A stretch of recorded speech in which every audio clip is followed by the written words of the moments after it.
Assalamualaikum warahmatullahi wabarakatuh.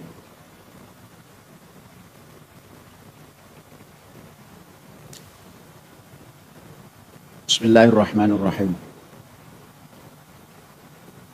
Allahu akbar, Allahu akbar, Allahu akbar. Allahu akbar, Allahu akbar, Allahu akbar. Allahu akbar. La ilaha illallah wallahu akbar. Allahu akbar walillahil hamd.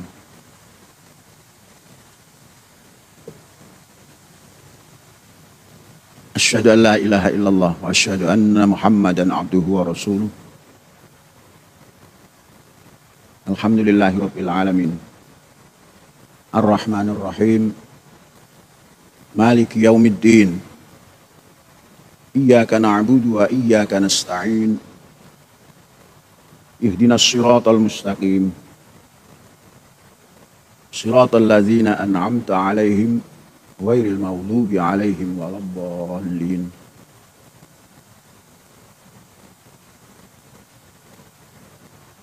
Alhamdulillahilladzi khalaqas samawati wal ard wa ja'ala adh-dhulumati wan nur.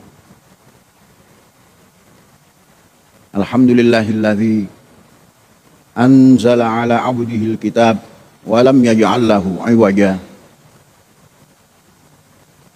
Alhamdulillahilladzi lahu ma fis samawati wa ma fil ard wa lahul hamdu fil ula wa fil akhirah wa huwal hakimul khabir. Alhamdulillahilladzi hadana li hadza wa ma kunna linahtadiya laula an hadanallah. Asyhadu an la ilaha illallah wa asyhadu anna Muhammadan abduhu wa rasuluh. Amma ba'du, fa ya ibadallah, usini wa iyyakum bitaqwallah. Faqad faza man ittaqa wa akhussukum ala ta'atihi la'allana minal muflihin. Hadirin sidang salat Id yang berbahagia. Muslimun wal muslimat, as'adakumullah ayatakum fid dunya wal akhirah. Hari ini, pagi ini, kita menyelenggarakan salat Idul Adha, di mana ciri daripada Idul Adha, yauma yudhhin nas, hari di mana umat manusia memberikan pengorbanannya. Simbol pelaksanaan korban di kampus kita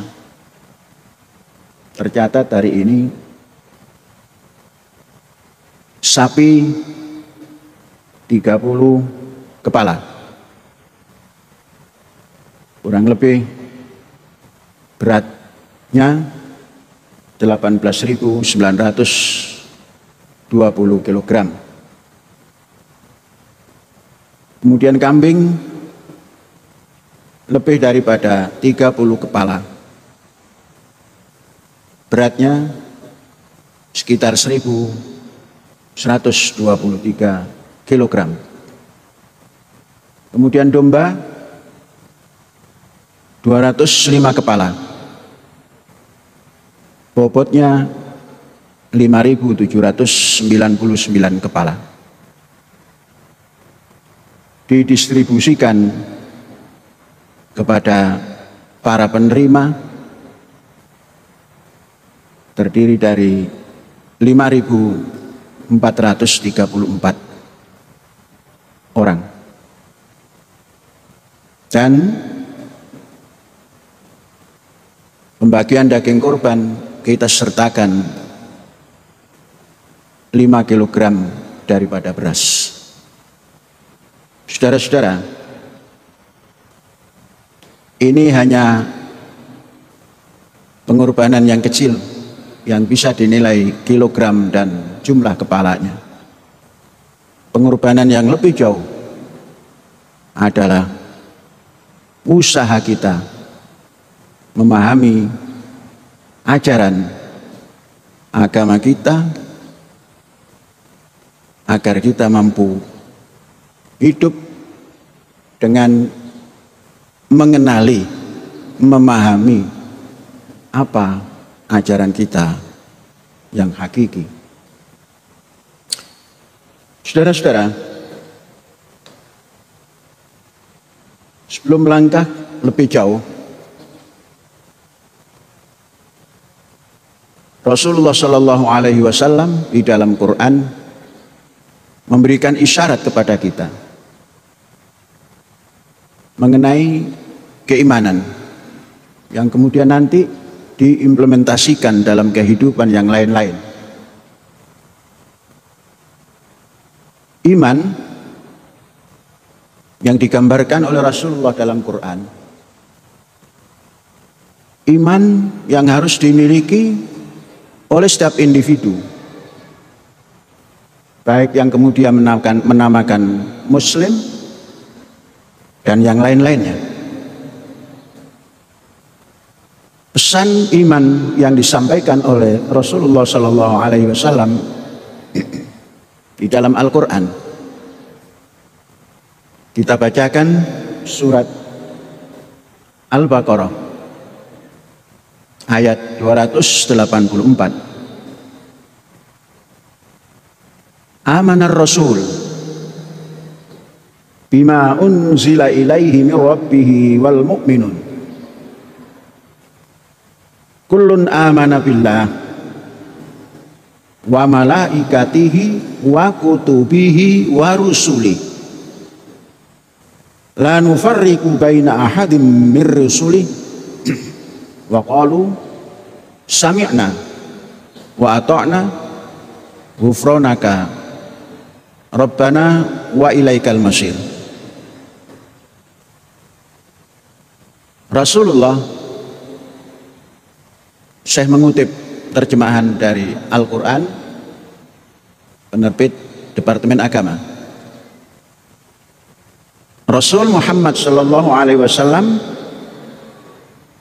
beriman pada apa, yakni Al-Quran yang diturunkan kepadanya oleh Tuhannya. Demikian pula orang-orang mukmin, masing-masing beriman kepada Allah, malaikat-malaikatnya, kitab-kitabnya, dan rasul-rasulnya. Mereka berkata, kami tidak membeda-bedakan seorang pun dari rasul-rasulnya. Mereka juga berkata, kami dengar dan kami taat. Ampunilah kami wahai Tuhan kami, hanya kepadamu tempat kami kembali. Al-Baqarah ayat 285 mungkin. Coba nanti ditengok lagi dalam Al-Quran. Saudara-saudara, iman itu adalah suatu hal yang menjadi landasan hidup, landasan melangkah, landasan ibadah, landasan hidup bersama dalam kehidupan berbangsa dan bernegara, dan juga hidup dalam lingkungan umat manusia sedunia. Inilah sikap Nabi Muhammad tentang iman. Tentunya disampaikan kepada umatnya yang kini kita ada di dalamnya. Jelas disampaikan di sini, Rasulullah dan para orang mukmin mengakui adanya Allah yang sama. Iman pada Allah yang sama. Kemudian dilanjutkan, masing-masing yang ada di lingkungan Nabi Muhammad ketika itu masing-masing beriman selain kepada Allah, kepada malaikatnya. Kemudian kitab-kitabnya, bukan hanya satu kitab, kitab-kitabnya. Wa rusulihi, mengajak mengimani kepada para rasul-rasulnya. Kehidupan Nabi Muhammad ketika itu berada dalam lingkungan yang beraneka ragam keagamaan dan keyakinan. Ternyata kalau kita ikuti pesan daripada Al-Quran ini, kita bisa membayangkan betapa terjadinya kerukunan yang tinggi sampai kepada malaikat sama mengimaninya. Yang ketika itu kutub atau buku-buku atau kitab-kitab suci diimani yang ada ketika itu. Dan sampai hari ini yang ada ketika ini kalau kita mengikuti tuntunan Rasul. Semua kitab yang dibawa oleh para rasul diimani. Setelah mengimani kitab-kitabnya, para rasulnya diimani atas anjuran dan dakwah Rasul Muhammad sallallahu alaihi wasallam. Kemudian terjadi sikap ketika itu, para mukmin tidak membeda-bedakan para Rasulullah yang ada. Tidak dibeda-bedakan, diimani semuanya para Rasul Allah. Kemudian mereka mensikapi, ya Rasul, aku dengar, kami dengar, dan kami taati ajaanmu itu. Ghufranaka Rabbana wa ilaikal masir. Ampunilah kami Allah, hanya kepadamu tempat kami kembali. Saudara-saudara, ini ajaran yang esensial, paling dasar.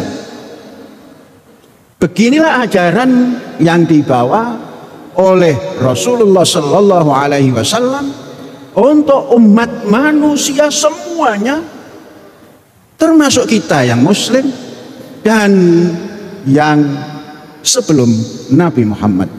Semuanya bersikap seperti ini atas ajakan Rasulullah Sallallahu Alaihi Wasallam. Ini menunjukkan betapa tasamuh, toleransi yang ditanamkan sejak dini, sejak awal tampilnya Rasul Muhammad Sallallahu Alaihi Wasallam dalam kehidupan individu untuk menanamkan keimanan kepada ajaran, yakni ajaran ilahi.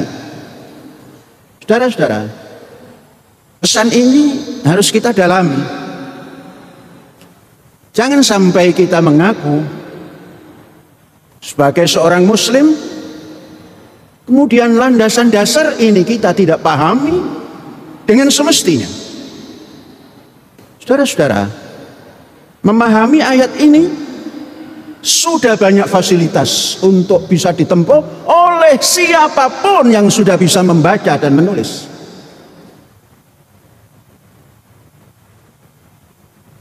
Siapapun muslim yang sudah bisa membaca dan menulis, mesti keimanannya seperti yang dikehendaki oleh Rasul Muhammad Sallallahu Alaihi Wasallam.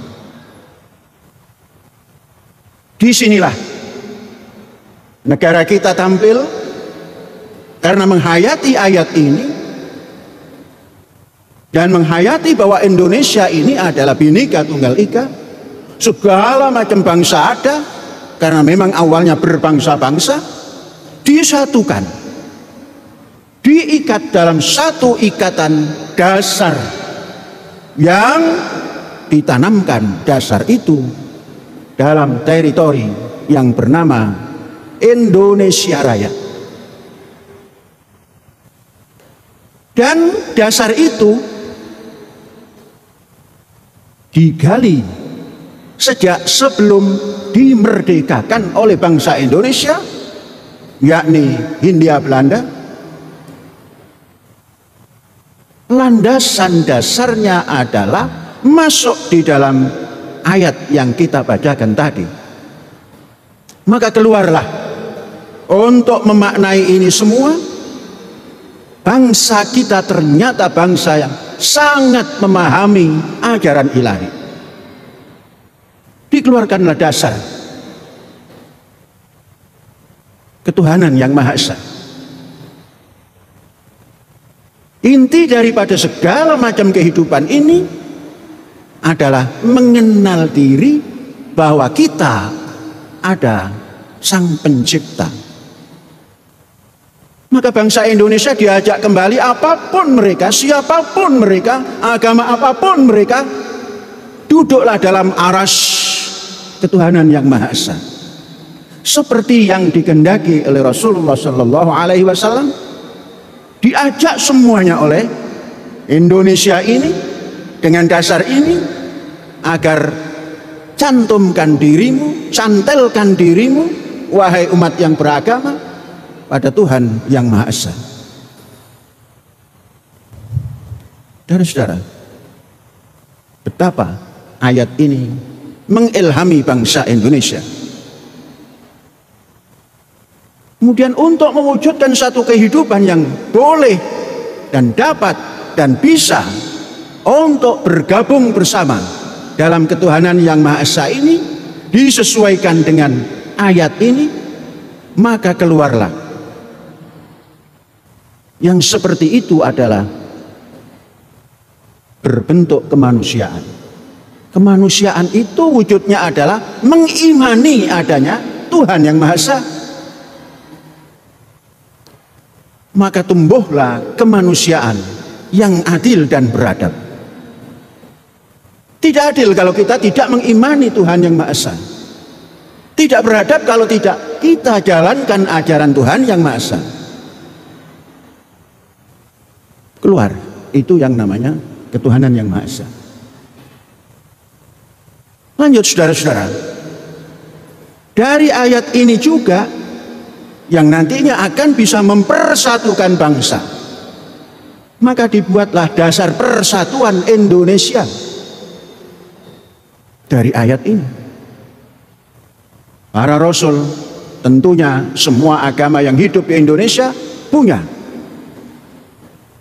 orang yang dianggap, yang diimani sebagai pembawa risalah. Semuanya dipersatukan.